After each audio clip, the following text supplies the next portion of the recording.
নমস্কার বন্ধুরা, আজ আমি চলে এসেছি আরেকটা রেসিপি নিয়ে। কী রেসিপি বলো দেখি? তোমরা দেখতেই পাচ্ছ আমি লঙ্কা নিয়ে নিয়েছি, বা মির্চি বা লঙ্কা তোমরা যেটাই বলবে কেন কেন সেটাই বলা যায়। আমি এটা সাউথের স্টাইলে বানাবো, অন্ধ্রপ্রদেশের স্টাইলে। লঙ্কাটা এইভাবে আমি চিড়ে নেব। দানাগুলো ফেললেও হয়, রাখলেও হয়। দানাগুলো আমি আস্তে আস্তে করে ফেলে দেবো একটা চামচের পেছন দিয়ে। সবগুলো লঙ্কা আমি এইভাবে চিড়ে নেব।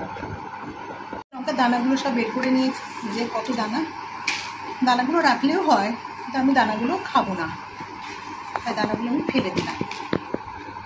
এবারে এই লঙ্কাগুলোর মাঝখানটার মধ্যে ঢোকলাতে যেরকম আমরা তেঁতুলের চাটনি দিই, সেরকম তেঁতুলের চাটনি আমার বাড়িতে বানানোই ছিল। এর মধ্যে এটা দিয়ে দেবো চামচে করে ভেতরে, এতে টেস্টটা খুব ভালো হয়। প্রতিটা লঙ্কার মধ্যেই কিন্তু আমি দিয়ে দেবো একটু করে নেবো হাত দিয়ে।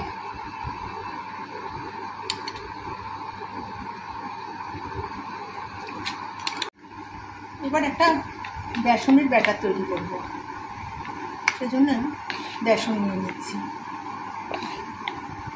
4 চামচ নিলেই আমার হয়ে যাবে। এর মধ্যে দিয়ে দেবো জোয়ানটা দিলে পরে না খেতে খুবই ভালো লাগে। পরিমাণ মতো লবণ দেব,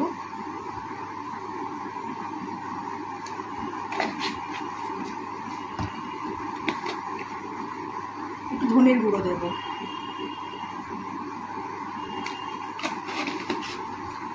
আর দেবো একটুখানি কাশ্মীরি লঙ্কার গুঁড়ো, আর একটু হলুদ দেবো।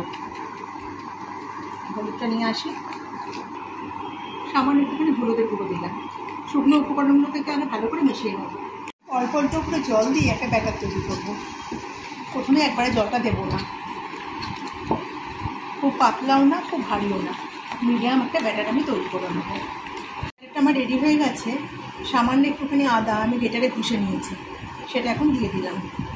আবারও ভালো করে মিশিয়ে নেব। আমি কিছুটা ধনেপাতা আর কাঁচা লঙ্কাকে কুচিয়ে নিয়ে নিলাম।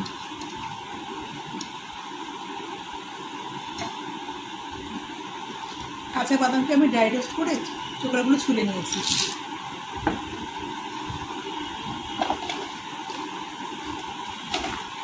এর মধ্যে দিয়ে দেবো সামান্য একটুখানি চাট মশলা, অল্পই লাগবে, বেশি না। দেবো বিট লবণ, চাট মশলা যেহেতু লবণ থাকে তাই লবণটা কমই দেবো। আর দেবো কাশ্মীরি লঙ্কার গুঁড়ো, অল্প করে দেবো।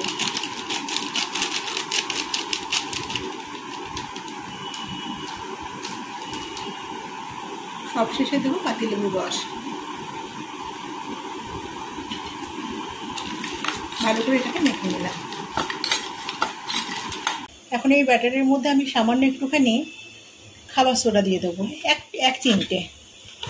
এবার একটুখানি পোড়া তেল নিয়ে এর মধ্যে দিয়ে দেবো। পোড়া তেলটা দিলে একটু মচমচে হয়।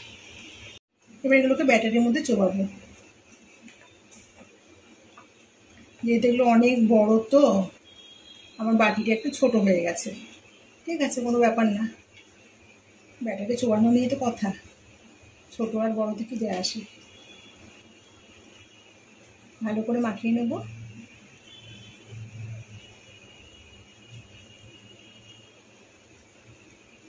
পুরো মাখানো হয়ে গেছে।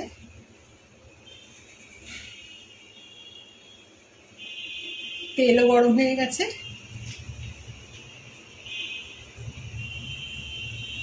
এগুলো একটা একটা করে তেলের মধ্যে ফ্রাই করে নেবো।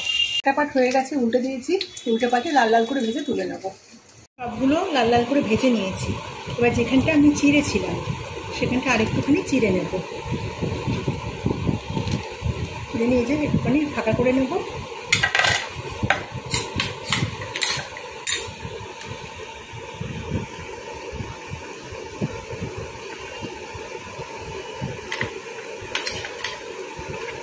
আমি ঢুকিয়ে দেবো।